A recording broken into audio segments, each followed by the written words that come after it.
today for class 11 today our topic is relation and function। आज हम relation और function का पार्ट 1 करने जा रहे हैं, ठीक है। ऐसे हम इसकी सीरीज़ को कंटिन्यू रखेंगे। इसमें क्या कार्टेशियन सबसे पहले जो हम पढ़ेंगे रिलेशन और फंक्शन में, रिलेशन क्या होता है ये क्लास 11th की सेकंड एक्सरसाइज में हम लोग पढ़ेंगे। रिलेशंस पढ़ने से पहले हमें पढ़ना है ऑर्डर्ड पेयर्स। क्या पढ़ने हैं हमें? Ordered pairs. देखिए पेयर्स काफ़ी होते हैं, हम उसमें से ऑर्डर्ड पेयर किसे कहते हैं? ऑर्डर्ड पेयर्स हम उसे कहते हैं जो एक रूल को फॉलो करता है, जो एक रूल को फॉलो करता है। ऑर्डर पेयर तो किसी का भी हो सकता है, पेयर टेबल चेयर का हो सकता है, पेयर हो सकता है, मान लो कि किसी ने पेंसिल के साथ पेन का पेयर कर दिया, पेयरिंग तो किसी की भी हो सकती है, ठीक है। लेकिन ऑर्डर्ड पेयर क्यों कहा जाता है? क्योंकि वो एक रूल को फॉलो करता है। अब उसमें भी मेरा पहला टॉपिक है Cartesian product of two set. अब प्रोडक्ट का मतलब मुझे प्रोडक्ट नहीं करना होता, कार्टेशियन प्रोडक्ट का मतलब होता है कि ऑर्डर्ड पेयर का कलेक्शन रोस्टर फॉर्म में लिखना। सिंपल, ऑर्डर्ड पेयर के कलेक्शन को रोस्टर या सेट बिल्डर फॉर्म में लिखना, इसको हम कहते हैं कार्टेशियन प्रोडक्ट। कैसे? अब मान लीजिए कि मेरे पास दो सेट हैं P और Q, दोनों नॉन एम्प्टी सेट है, मतलब दोनों के अंदर कुछ ना कुछ एलिमेंट्स है।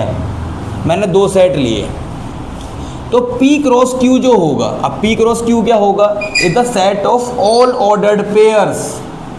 P क्रॉस Q एक सेट है।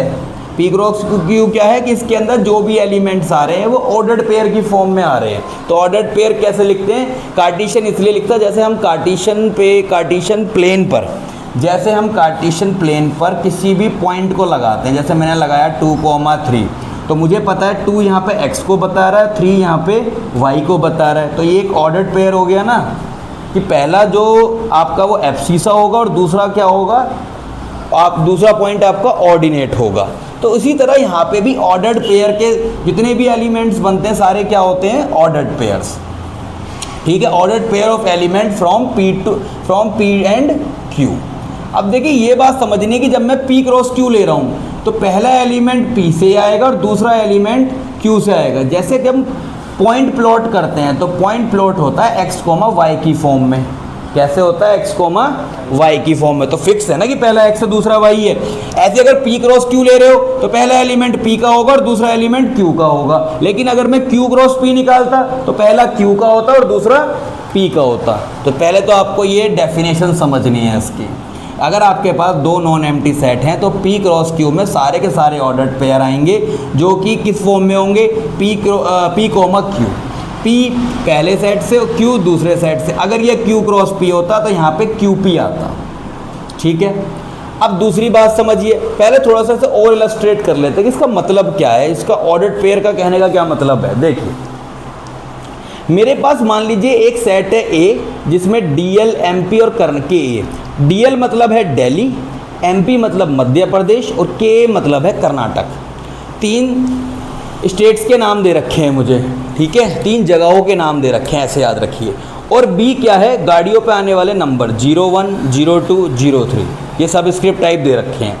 अगर मैं A क्रॉस B करता हूँ तो देखिए मैंने डायग्रामेटिकली भी बताया है, ये DL है, ये MP पॉइंट है और ये KA पॉइंट है। अब जब DL आपने लिखा तो DL पे 01 भी हो सकता है, 02 भी हो सकता है, 03 भी हो सकता है, ठीक है। मैं गाड़ी का नंबर उसने ये कहा, किसी ने देखते देखते भैया इन तीनों में से कोई नंबर था, इन तीनों में से कोई नंबर था और ये आगे 01, 02 या 03 में से था। मतलब दिल्ली, मध्य प्रदेश या कर्नाटक की गाड़ी थी और उसका जो आगे नंबर था वो 01, 02 या 03 में से मैंने कुछ चेक किया। तो हमें चेक करना वो कौन सी गाड़ी हो सकती है। तो हम सबसे पहले जितने भी इनके पॉसिबल ऑर्डर्ड पेयर बन सकते हैं वो बनाते हैं। तो सबसे पहले देखो पहला एलिमेंट किसका आएगा? जब A क्रॉस B कर रहे हो तो पहला एलिमेंट पहले का आएगा, A का। तो पहला एलिमेंट क्या है इसका? DL। अब DL किस किस के साथ जा सकता है? 01 के साथ भी हो सकता है, 02 के साथ भी हो सकता है, 03 के साथ भी हो सकता है। देखो DL 01 के साथ भी हो सकता है, 02 के साथ भी और 03 के साथ भी। तो क्या बनेगा पहला ऑर्डर्ड पेयर?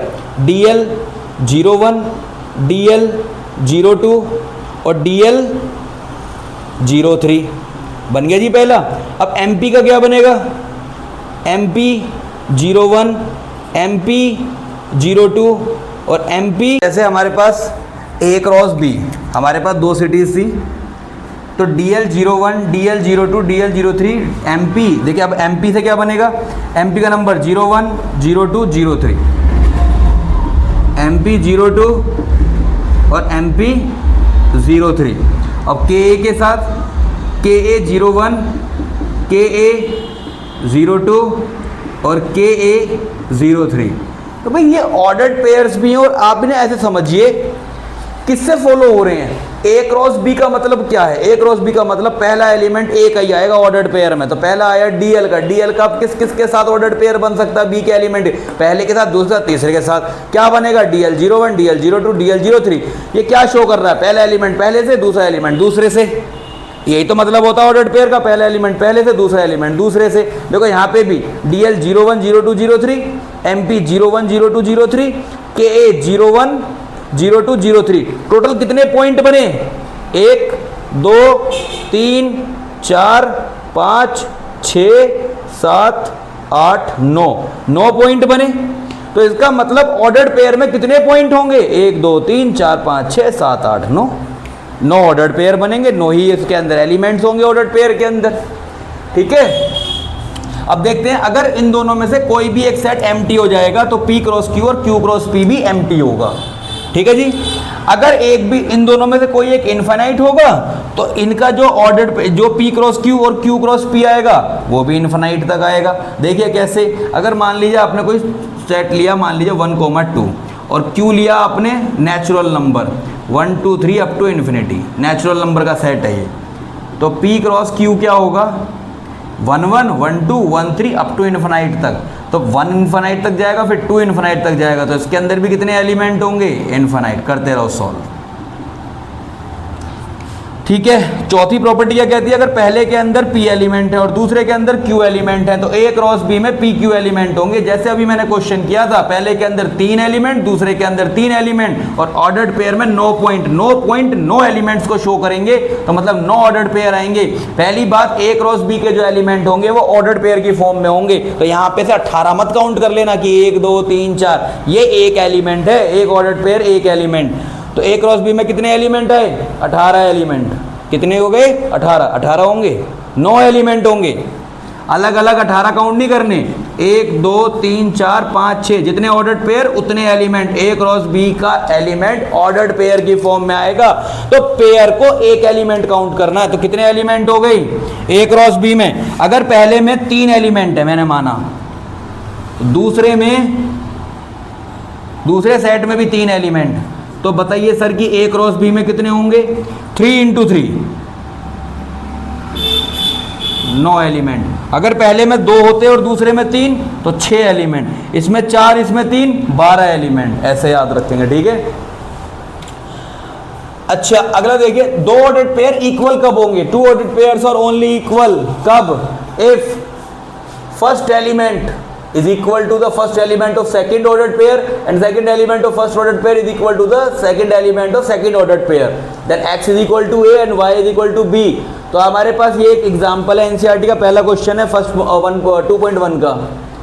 x/3 + 1 किसके इक्वल होगा बेटा? 5/3 के। सॉल्व करिए इसे। 1 को इधर भेजेंगे तो माइनस का हो जाएगा, बचेगा 2/3।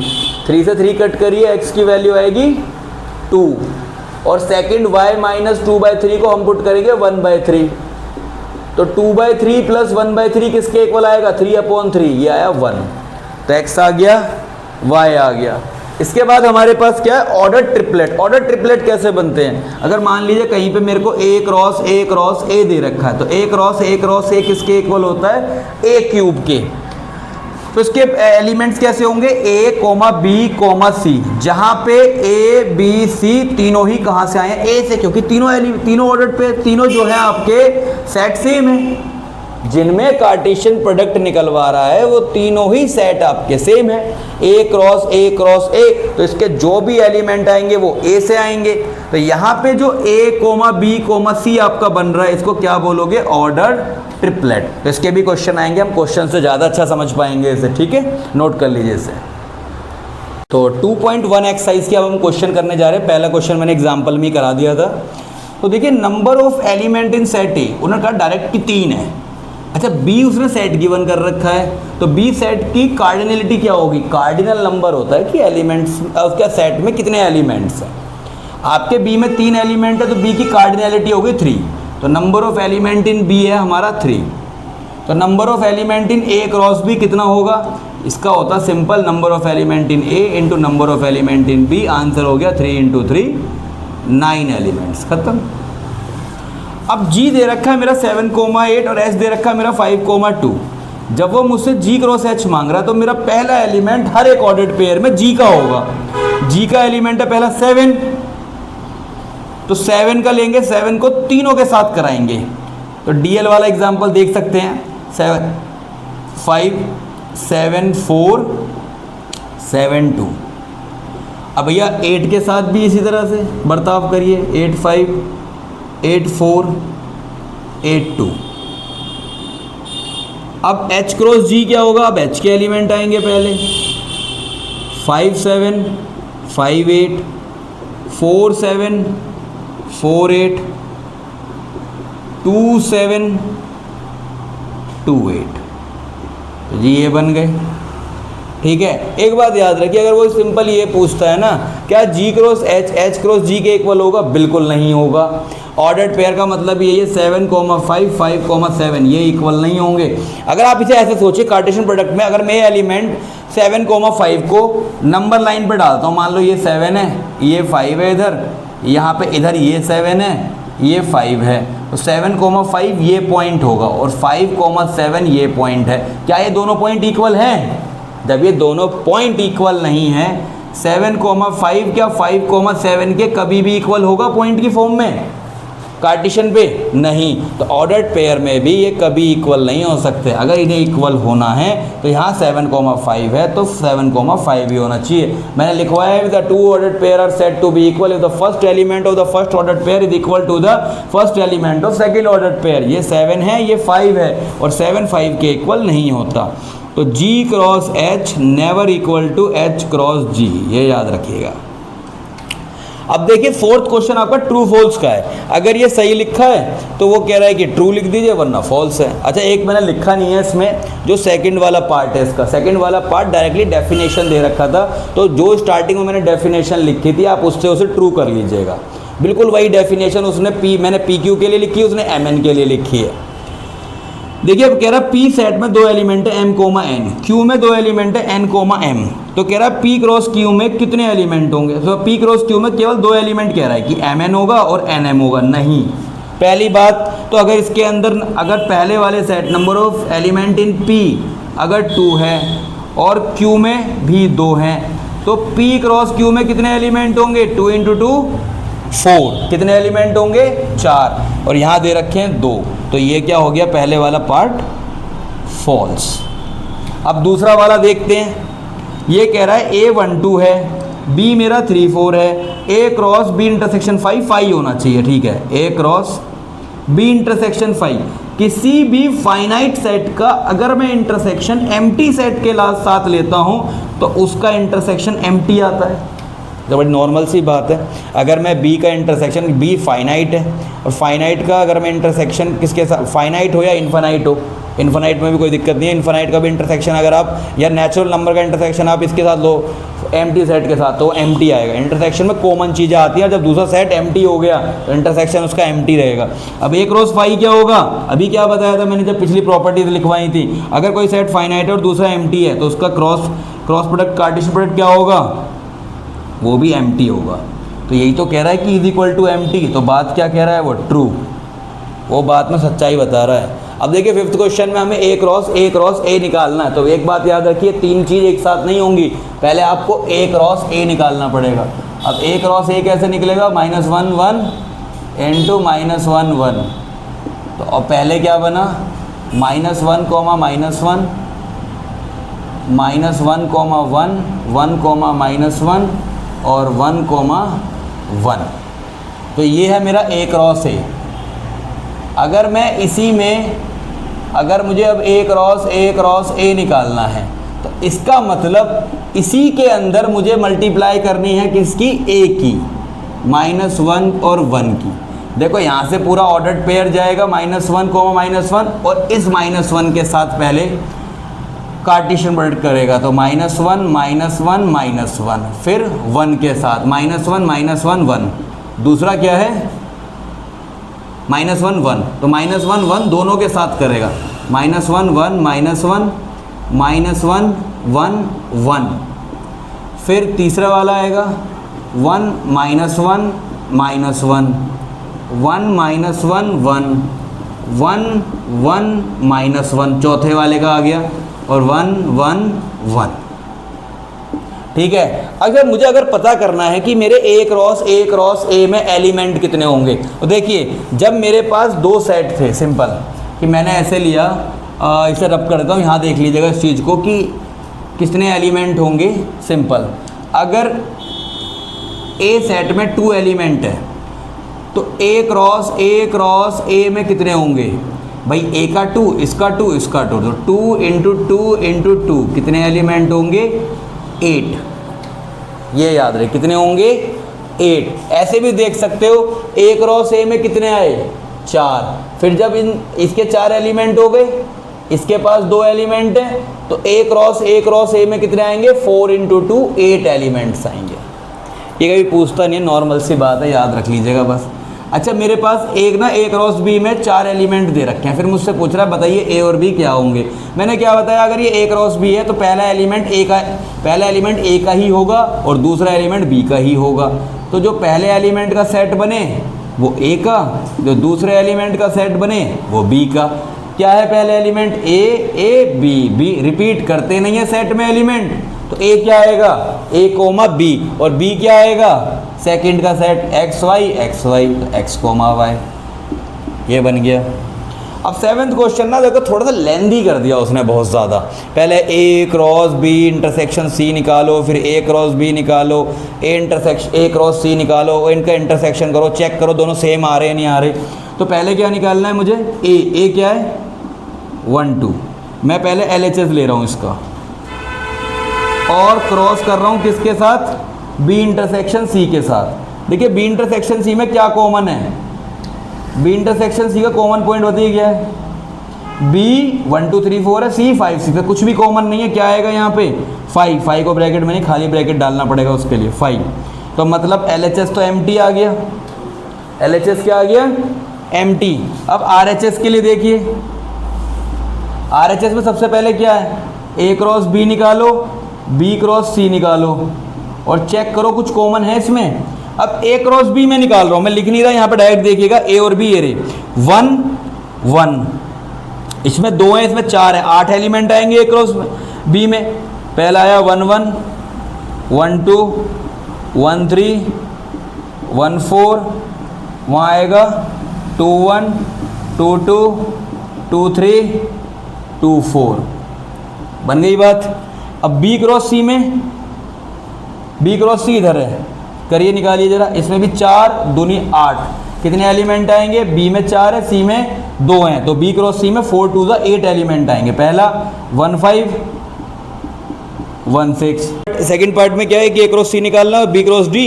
तो जब आप A क्रॉस C निकाल लोगे और B क्रॉस D निकाल लोगे तो आपको दिख जाएगा कि A क्रॉस C के सारे एलिमेंट B क्रॉस D में आ रहे हैं, तो ये प्रूफ करता है कि वो उसका सबसेट है। अब देखिए 8th क्वेश्चन क्या है, A है 1 2, B है 3 4। सबसे पहले आपको निकालना number of element in A cross B और A क्रॉस B क्या है। तो पहली बात बेटा A क्रॉस B क्या है, number of element in A cross B तो 4 होंगे और A क्रॉस B में कितने आएंगे 1 3। कौन कौन से आएंगे 1 3 1 4 2 3 2 4। ये तो हम काम कई बार कर चुके हैं, अब तो याद हो जाना चाहिए। जब पावर सेट की बात करते हैं तो बेटा सबसेट्स पे आ गए। अब हम number of subsets, power set को क्या बोलते हैं तो सेट ऑफ सबसेट्स। तो सारे सबसेट लिखने हैं हमें। पहली बार सबसेट होंगे कितने, सबसेट का फॉर्मूला होता है 2 की पावर n। और किसके सबसेट मांग रहा है A क्रॉस B के। A क्रॉस B में कितने एलिमेंट हैं 4, तो 2 की पावर 4 कितना हो गया 16। अब 16 ऑर्डर्ड पेयर क्या होंगे लिखिए, power set of A cross B, जल्दी जल्दी। पहला 5, दूसरा पहली बात ऑर्डर्ड पेयर को अब लिखना सेट की फॉर्म में इस तरह, तो सब पे ब्रैकेट आएगी, पहले एक एक आएगा 1 4 2 3 2 4, एक एक आ गया। अब 2 2 आएंगे, पहले 0 फिर 1 फिर 2, पेयर बनाइए। पहले 1 3 को स्टिल करिए, 1 3 से कहाँ तक बन सकता है ये देखिए। 1 3 का पेयर बना लिया मैंने 1 4 के साथ, फिर 1 3 का पेयर बनाऊंगा मैं 1 2 3 के साथ,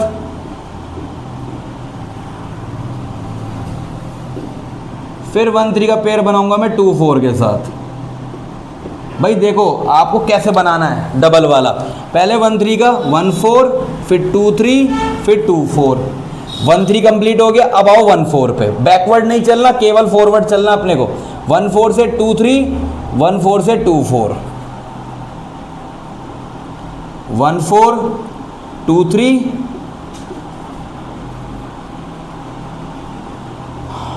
1 4 2 4। तो 1 4 के सारे बन गए। अब 2 3 पे आ जाओ, 2 3 से आगे चलना है, बस ये याद रखना कि पीछे नहीं चलना, आपको आगे जाना है बस। तो 2 3 के साथ क्या बनेगा 2 4, 2 3 2 4। काउंट करिए कितने हो गए, 1 2 3 4 4 5 6 7 8 9 10 11, 11 बन गए भाई। अब आता है ट्रिपलेट वाला, 3 3 कैसे बनेंगे। तो 3 3 ऐसे बनेंगे, पहले जरा मैं इस लाइन को मिटा देता हूँ यहाँ से, तो 3 3 देखेंगे कैसे बनेंगे। ठीक है, देखिए 1 3 1 4 2 3 पहला, 1 3 1 4 2 3, ये 12वां एलिमेंट हो गया। ठीक है, अगला 1 3 1 4 2 3, 1 3 1 4 2 4, 1 3 1 4 2 4। आगे आगे चलना, पीछे नहीं देखना। 1 3 1 4 2 4, 1 3 1 4 2 3, 1 3 1 4 को हमने फिक्स किया था पहले और इनसे 2 बना लिए। अब मैं फिक्स करूंगा किसे, 1 3 को 2 3 के साथ। मैंने 1 3 1 4 को किया था, अब 1 3 को 2 3 के साथ क्या आएगी 1 3 2 3 2 4। कितने हो गए 14। अब 1 4 2 3 2 4। आगे आगे चलना है, केवल पीछे नहीं रोटेट करना। ये सब ना सारे एलिमेंट फॉरवर्ड डायरेक्शन में होंगे 4। और लास्ट क्या आएगा A क्रॉस B। या तो आप A क्रॉस B लिखो या भैया आप इसे पूरा लिख दो, या आपकी मर्जी है। A क्रॉस B भी तो उसे रिप्रेजेंट कर रहा है, A क्रॉस B तो सेट की फॉर्म में ही रिप्रेजेंट कर रहा है। तो कितने एलिमेंट हो गए ये 16। ठीक है, अगला देखिए, अगले में क्या कह रहे हैं, आपसे कह रहा है कि A में 2 एलिमेंट है, B में 2 एलिमेंट है। इसका मतलब A क्रॉस B में कितने होंगे 6। उन 6 में से मुझे 3 एलिमेंट दे रखे हैं। कह रहा है ये 3 जो है A क्रॉस B में बिलोंग कर रहे हैं। अगर ये बिलोंग कर रहे हैं A क्रॉस B में, तो मतलब एलिमेंट A क्रॉस B के ही होंगे। तो X1 Y2 Z1 ये एलिमेंट बता रहा है। अच्छा, मुझे बस ये देखना है कि जब मैं सेट A को लिखूंगा तो ये A क्रॉस B के एलिमेंट है, भाई A क्रॉस B में बिलोंग कर रहे हैं, तो पहला एलिमेंट जो होगा वो A का होगा। अब क्या A में यहाँ पे जो पहले एलिमेंट तीनों डिफरेंट है, सेम है, तीनों डिफरेंट है और 3 ही चाहिए, तो हो गया XYZ। A क्या हो गया XYZ। ऑर्डर्ड पेयर का पहले एलिमेंट A सेट को कंप्लीट कर देगा, दूसरा एलिमेंट दूसरे सेट को कर देगा। 1 रिपीट हो रहा, रिपीटिशन हम करते नहीं है इसमें, तो बन गया मेरा A और B। 10th क्वेश्चन क्या कह रहा है, 10th क्वेश्चन और देखिए कि कह रहा है कि A क्रॉस A में 9 एलिमेंट हैं और A में 3 होंगे। सिंपल सी बात है भाई, A क्रॉस A जितने इसमें होंगे इतने तो इसमें होंगे। भाई अगर कभी भी आपका A क्रॉस A बन रहा है, इसका मतलब यहाँ पे जो नंबर बनेगा वो परफेक्ट स्क्वायर बनेगा। क्या बनेगा नंबर यहाँ पे, परफेक्ट स्क्वायर बनेगा। तो number of element in A cross A कितना आ गया 9, number of element in A 3। अब ये कह रहा है कि ये 2 एलिमेंट इसमें बिलोंग कर रहे हैं A क्रॉस A में, तो आपको A निकालना, रिमेनिंग एलिमेंट निकालने। भाई इस केस में अगर आपको कभी भी A निकालना हो तो एक बात याद रखिए, भाई दोनों सेट सेम है ना। यहाँ पे इधर देखो, पहले दोनों क्या है, सेट सेम है, A क्रॉस A में। तो आपको बस जो भी 2 एलिमेंट 3 एलिमेंट कुछ भी गिवन है, वहाँ पे 3 डिफरेंट एलिमेंट ढूंढने हैं। तो 3 एलिमेंट डिफरेंट क्या क्या, एक है -1, एक है 0, एक है 1। A में 3 ही एलिमेंट होंगे ना, 9 आ रहे हैं, यहाँ 16 आते तो A में 4 होते हैं, यहाँ 25 आते तो कितने होते हैं, यहाँ 5 होते हैं, यहाँ 4 आते तो यहाँ 2 होते। A सेट आ गया -1 0 1। फिर वो कह रहा है रिमेनिंग एलिमेंट क्या होंगे, तो भाई टोटल निकाल दो इसका। A आ गया A क्रॉस A -1 0 1 इंटू -1 0 1। भाई एक बात ध्यान रखो, 2 तो उसने पहले ही दे रखे हैं, तो रिमेनिंग 7 चाहिए। ठीक है, टोटल निकाल दो इसका पहले। -1 -1 -1 0 -1 -1 0 -1 0 0 0 1 1 माइनस 1 1 0 1 1 बन गए 9 एलिमेंट। इनमें 9 में से जो दो दो दे रखे इन्हें हटा दो, बाकी 7 को लिख देना, वही होगा रिमेनिंग एलिमेंट। ऐसे लिखा रिमेनिंग एलिमेंट ऑफ एक रो से जो इन दोनों के बाद बच गए वो आंसर हो जाएगा। ठीक है।